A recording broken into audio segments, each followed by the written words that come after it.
So in response to the United States taking sanctioned oil from Venezuela, Colombian President Gustavo Petro criticized the United States by saying, well, the Southwest is stolen land and that it should be returned to Latin America. I just wanted to know what your response to that is. Well, he has to watch because, he's got drug factories. They make cocaine in Colombia.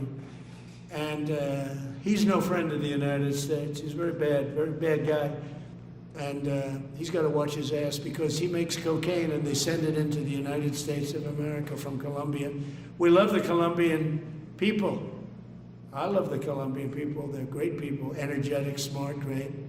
But their new leader is a troublemaker.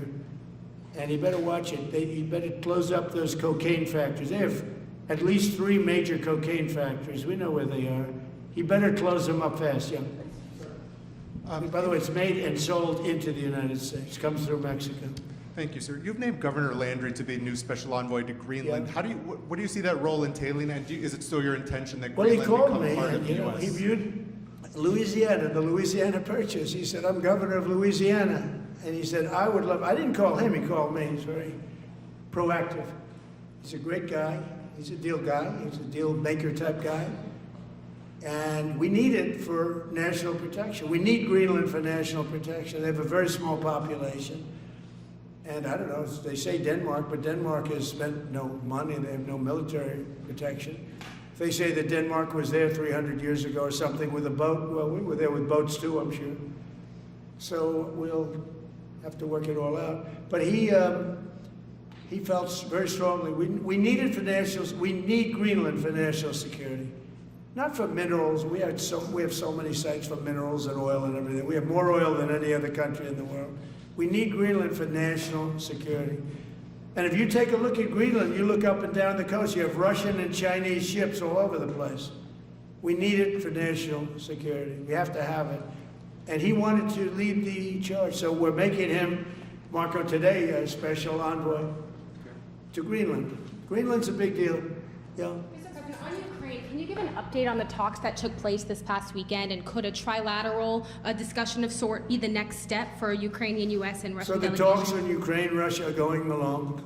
They lost, as you know, 27,000 soldiers last month, mostly soldiers, some people in Kiev, etc., but mostly soldiers.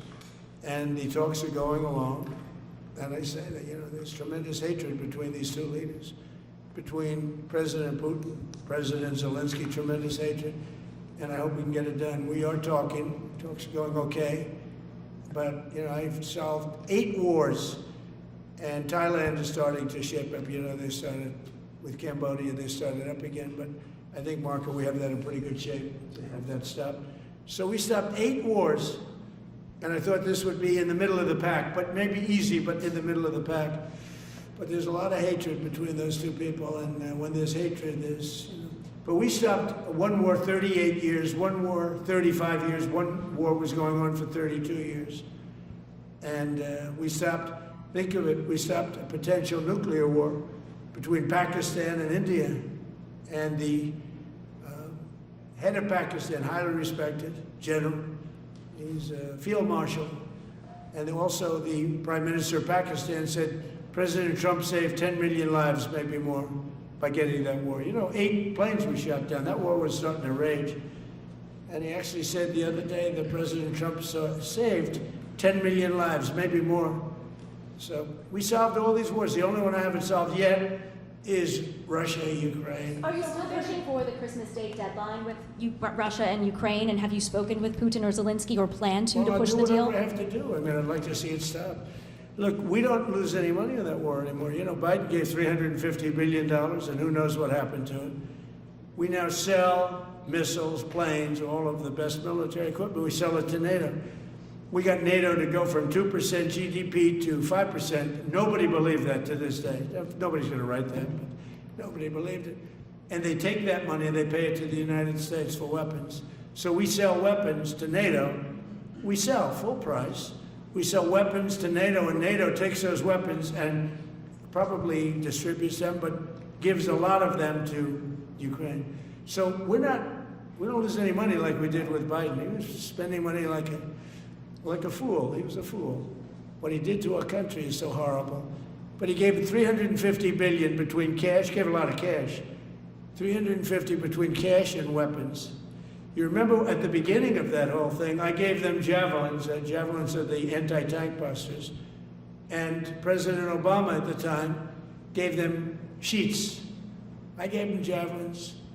They gave them sheets. But you know, the bottom line is time for, I think they're all tired of that war. Everyone's tired of that war. It's got to stop. Yeah.